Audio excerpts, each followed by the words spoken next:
সাহাবায়ে কেরাম খবর নিয়ে আসলেন, তদন্ত করে চলে আসলেন। আসার পরে বললেন, ইয়া রাসূলুল্লাহ, ইয়া হাবিবাল্লাহ, সত্যি সে জিনা করেছে, সে ছিল বিবাহিত পুরুষ। আল্লাহর হাবিব বললেন, গর্ত খোঁড়ো। গর্ত খনন করা হলো, গর্তের মধ্যে মাজা পর্যন্ত তার গেড়ে দেওয়া হলো। সাহাবায়ে কেরামদেরকে বললেন, ও সাহাবীরা, তোমরা চতুর্দিক থেকে পাথর মারা শুরু করে দাও।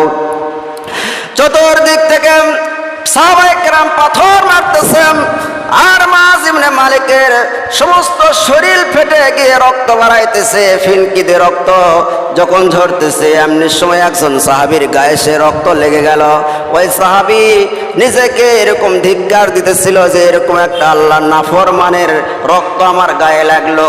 এই কথা বলতেছে, এই কথাটা আল্লাহর হাবিব শুনতে পাইলেন আর বললেন, ও সাহাবী, তুমি কি বলতেছিলে? আল্লাহর নাফরমান। শুনে রাখো, জেনে রাখো, এই